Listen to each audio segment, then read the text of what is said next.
Hey there everyone, Panophobe here. Demonologist 0.43 update released today, and for a minor update, there are a couple things here that have extremely interesting implications for the future of Demonologist, and I thought it was worth taking a look at some of these with you all. Let's get to the patch notes. We'll ignore the fixes, those are just cookie cutter updates, we're all used to seeing those. Aside from that, they did release the highly requested add all option to your loadout screen. Now this can be accessed by first pressing preset. After that, it's just a quick key press to that screen, click add all, and you're ready to go. Now it doesn't seem like that's much, but with how significantly this reduces downtime between jobs, it is, in my opinion, by far the most needed quality of life fix that had not yet been implemented. Aside from that, they did add a handful of new cosmetics. Now these are in the form of 4 new pets, a puppy, a chicken, a flamingo, a turtle, and a handful of new t-shirt options. In addition, they've also put in 3 new death sequences. While more content is almost universally a good thing, those are not what I believe should be the focus of this update. It's what's left. Those are the interesting updates, and honestly, it's a bit of a departure from what we saw in the last couple. So let's talk about those. First, the new optional objectives in the Abandoned House and Cyclone Street maps, and then how those tie together with a couple other updates and what that could mean for the future. The Abandoned House map's new objective, Fix the Crosses. It's fun. It's a new set of locations to memorize. It's thematically appropriate, but at the core, it's just a basic go to one of a list of locations and press E objective. And this is similar to the salt bags, upload computer data, etc. There's really not much to talk about there. But on the Cyclone Street map, there are 2 new objectives. One of those is a recycle from another map as well, but the other, this is where it gets interesting. This one states, find the wall using the UV light and break it, then burn the magic bag in the fireplace. Now, we can't give him any points for that title. That's a little bit uninspired. But aside from that, the one downside to it is in its current implementation, it's in the same spot on the map all the time, right? It's hard-coded in that location. There's no real mystery to solve there, but that is not where the objective shines, in my opinion. Remember that new tool that was mentioned in the patch notes? Once you've located the wall with the UV light, you get to put that tool to use, breaking down the wall and then complete the objective. So what's special about that? In and of itself, it's admittedly a bit mild. We already did have secret rooms since release, but up until now, every interaction we've had has been say this, stare at this, click E and something happens. This is the departure from that, and it shows to me not only a desire, but a commitment from the development team to deviate from that formula and incorporate new methods of interaction and exploration. We'll talk more about that here in just a moment.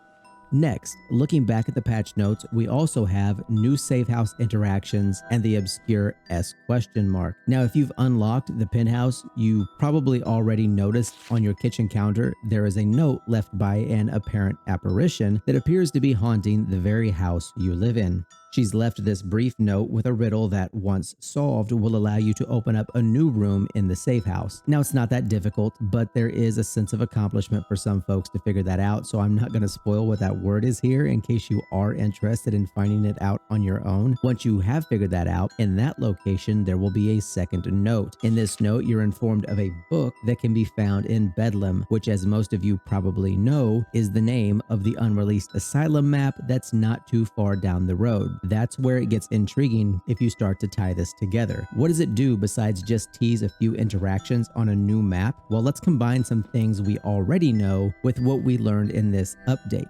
First, they have the ability to chain interactions in sequence. For instance, the old Romero Easter egg would not activate until you triggered certain precursor events. It also appears that this new event will also not execute until you look at the note that's on the counter. And in this case, this Easter egg stays active even after you exit and restart the game. With this new message, we're teased that we must trigger an event in the Bedlam Asylum before the next level of this Easter egg becomes available in the penthouse. So if we tie all of this together, I believe it's likely that in the near future, events may be integrated further, wherein activities on one map will potentially be used as prerequisites to activate events on other maps. And with this room staying active permanently once it's found, they absolutely have implemented a means within which to not only accomplish that, but to permanently modify maps that we play in on future updates. So putting all that together, new methods of interaction and manipulation of the map, permanent frequent interactions that remain once found, chain events that must be interacted with in sequence, and prerequisite events from one map impacting another. Given how much interaction and exploration is a core component that helps separate Demonologist from Phasmophobia and the rest of the pack, it signals an embracing of this aspect of the game, of the community that wants more of this from the game. And I think this is the best decision they could have possibly made at this point. For me, this is even bigger than the Kurosawa release that came out with 0.4. This actually makes me genuinely excited to see what's coming our way in future updates.